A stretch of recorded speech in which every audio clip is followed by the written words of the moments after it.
देगी कांग्रेस पार्टी? निश्चित रूप से ये राइट टू इक्वलिटी का राइट सबका है, संविधान ने दिया है और संविधान का कस्टोडियन सुप्रीम कोर्ट में, सुप्रीम कोर्ट के अंदर हम लोग जाएंगे, हम और कहां न्याय की गुहार लगाएंगे। हमारे पास क्या रास्ता है? क्या संख्या बल के आधार के ऊपर आप हमारे जीने का अधिकार छीन लेंगे? क्या संविधान ने जो हमें अधिकार दिया धार्मिक स्वतंत्रता का, आप उसको हमारी छीन लेंगे? आपके पास अगर बहुमत है, कांग्रेस बहुमत के अंदर आई थी, 405 से ज्यादा सीटें लेकर आ गई थी कांग्रेस। क्या कांग्रेस ने किसी के साथ जाति करने का काम किया था? क्या कांग्रेस ने किसी के अधिकारों को बुलडोज करने का काम किया था? नहीं किया था। अगर आपके पास बहुमत है तो बहुमत का मतलब यह बिल्कुल नहीं होता है कि आप अल्पमत के लोगों को रौंदने का काम कर देंगे। सर, मैं कुछ फैक्ट आपके सामने रख रहा हूं जिस सुप्रीम कोर्ट में लेके सीए 2019 चुनौती कांग्रेस ने सुप्रीम कोर्ट में किया।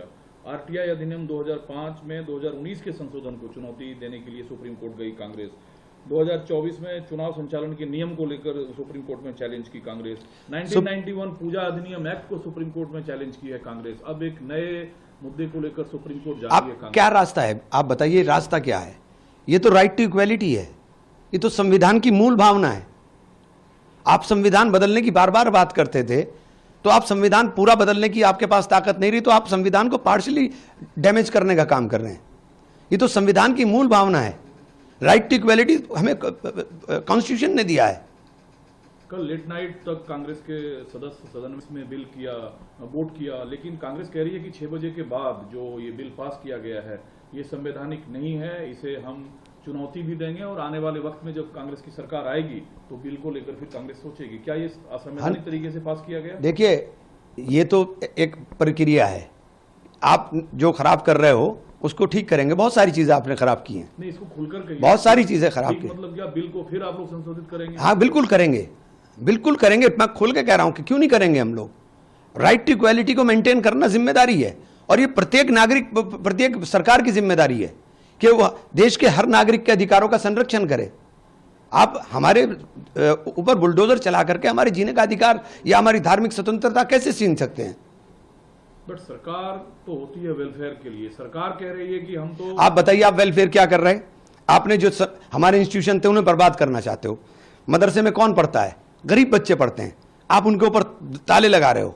मदरसे में कौन पढ़ता है? आप कहते हो पसमंदा मुसलमान, गरीब महिलाएं। आप कर क्या रहे हो? आप ताला लगा रहे हो। बड़ा इंस्टीट्यूशन अलीगढ़ मुस्लिम यूनिवर्सिटी, आपने लगातार उसके फंड में कटौती कर दी।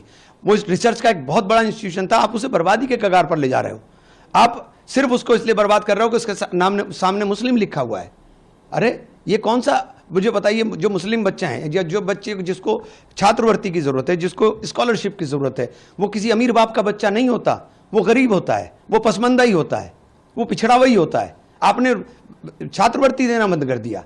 आप बताइए क्यों नहीं छात्रवृत्ति आपकी जारी हो रही? आपने माइनॉरिटीज के बजट को लगातार आप गिराने का काम कर रहे हैं। तो ये बताइए, इसके अंदर एक जगह बता दीजिए जो ये कह रहे हैं कि हम वेलफेयर के लिए काम कर रहे हैं। आपने इसमें बिल में वेलफेयर की क्या बात की? आपने जो कब्जा धारक हैं उन कब्जा धारकों को छूट दे दी लिमिटेशन एक्ट हटा करके कि वो जाएं कोर्ट के अंदर, लिटिगेशन के अंदर फंस जाएं। जो प्रॉपर्टी करोड़ रुपए की, उनका सैकड़ों रुपए के अंदर किराया आ रहा है, तो आपने उसके अंदर करा क्या?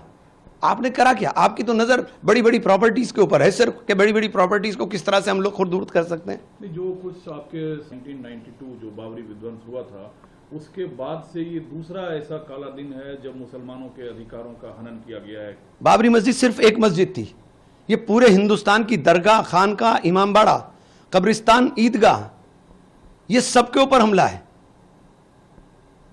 बाबरी मस्जिद सिर्फ एक थी, ये तो सबके ऊपर हमला है।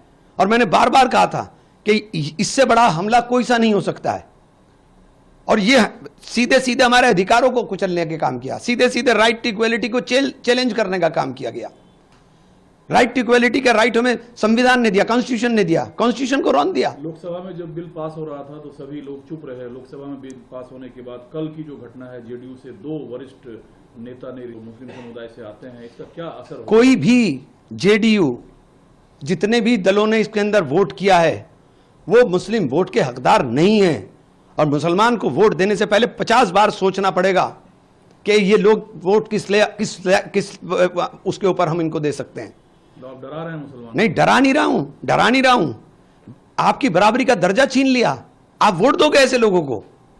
आप वेलकम भी कहाँ उन नेताओं का कर रहे हैं पार्टी में जो रिजाइन किया? कोई आपकी पार्टी की तरफ से कोई ऑफिस? देखिए हमें किसी के वेलकम करने की जरूरत नहीं, ये बात राजनीति की नहीं है, बात राइट टू इक्वालिटी की है, बात राजनीति की नहीं है, बात संविधान को बचाने की है, लाएंगे कांग्रेस में? बात संविधान को बचाने की है।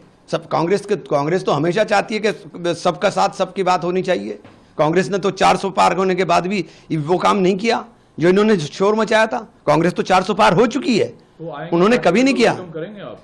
देखिए वो एक अलग विषय हो सकता है, वो एक अलग विषय हो सकता है, उसके ऊपर अभी चर्चा का समय नहीं है।